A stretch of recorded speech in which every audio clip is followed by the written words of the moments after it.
Assalamualaikum warahmatullahi wabarakatuh. Gimana kabarnya anak-anak hari ini? Sehat? Alhamdulillah. Sebelum kita mulai pelajaran, marilah kita membaca doa. Bismillahirrahmanirrahim. Rabbi zidni ilma warzuqni fahma. Amin. Ya. Nah, sekarang kita membahas tentang bersih itu sehat. Anak-anak tahu apa itu bersih? Ya, bersih itu artinya bebas dari kotoran, ya. Bebas dari kotoran. Apa itu suci?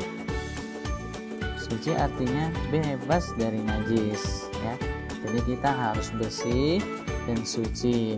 Kalau bersih, bebas dari kotoran. Suci artinya bebas dari najis. Apa sih itu najis? Najis adalah yang menjadikan terhalang untuk beribadah kepada Allah. Kalau kita bernajis, maka kita tidak bisa melaksanakan sholat, ya. Karena ketika untuk melaksanakan sholat, kita harus bersih, suci dari najis.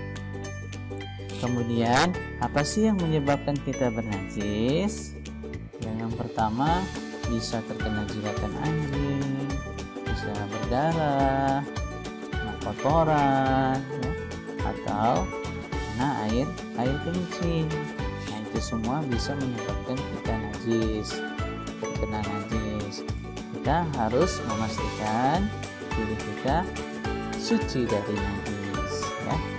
Nah, apa sih perbedaan najis dengan kotor? Najis sudah pasti kotor.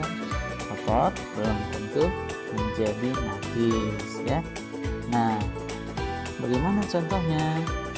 Kotor belum tentu najis. Misalnya kita terkena tanah, ya.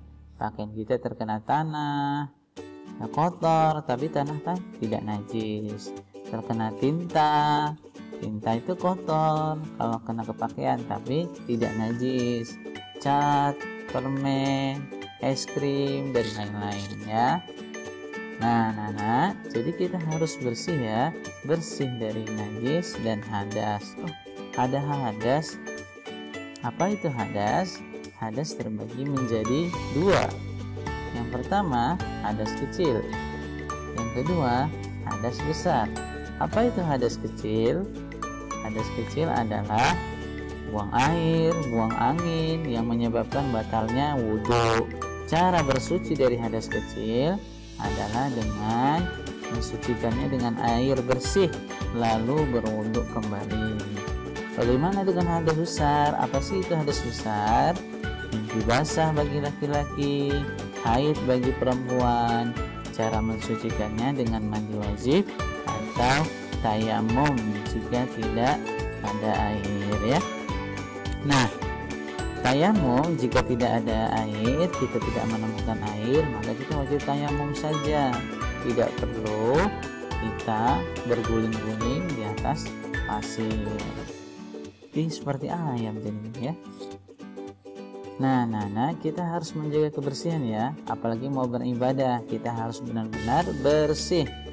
Apa sih yang harus kita jaga agar tetap bersih ketika melaksanakan ibadah? Yang pertama, badan kita harus bersih, ya, tidak ada najis di dalamnya. Kemudian pakaian yang kita gunakan untuk beribadah itu harus bersih, tidak ada najis, ya. Kemudian tempat sajadah atau tempat untuk sholat itu harus bersih, tidak ada najis di sana. Nah, jika kita ingin kamar mandi, ya, maka kita masuk kamar mandi harus diawali dengan kaki kiri dan membaca doa, Allahumma inni a'udzubika minal khubuthi wal khaba'ith. Kita ulangi, Allahumma inni a'udzubika minal khubuthi wal khaba'ith. Itu, ya, doa masuk kamar mandi. Nah, setelah kita selesai, maka kita dianjurkan keluar dari kamar mandi dengan kaki kanan, dan membaca doa ghufranaka alhamdulillahilladzi adhaba 'anil adza wa 'afani. Kita ulangi sekali lagi, ghufranaka alhamdulillahilladzi adhaba 'anil adza wa 'afani. Nah, kemudian agar kita bisa melaksanakan sholat dengan sah, maka kita harus berwudu. Nah, bagaimana tata cara wudu? Nah, ini lihat ya. Yang pertama, kita harus membersihkan tangan terlebih dahulu, kemudian kumur-kumur, kemudian kita basuh hidung, kemudian wajah kita, tangan hingga siku, kemudian menyapu sebagian kepala, rambut, kemudian membasuh kedua telinga, dan terakhir membasuh kaki hingga mata kaki. Bagaimana urutannya? Ya, dilaksanakan 3 kali ya, kumur-kumur 3 kali, membasuh hidung 3 kali, wajah 3 kali, membasuh tangan 3 kali, menyapu sebagian kepala, rambut, ini hanya sekali. Membasuh telinga 3 kali, membasuh kaki hingga mata kaki juga 3 kali. Nah, jika dalam keadaan tertentu kita tidak dapat melaksanakan wudhu karena tidak ada air, atau karena sakit yang tidak boleh terkena air, maka kita boleh bertayamum. Bagaimana cara tayamum? Ya, tata cara tayamum. Yang pertama, mengambil debu yang suci, ya, kemudian dengan menghadap kiblat dan berniat. Di mana kita dapati debu yang suci? Bisa di atas meja, bisa di jendela, bisa di dinding rumah, ya, atau di kursi penumpang kalau kita dalam kendaraan. Setelah itu, ya, setelah tangan menyentuh debu, kemudian tangan ditepukkan 1 kali atau ditiup, telapak tangan kita ditiup agar debu-debu yang kasar hilang, hanya tinggal debu-debu yang halus. Nah, debu tersebut kemudian diusapkan ke wajah, ya. Telapak tangan diusapkan ke wajah sekali saja.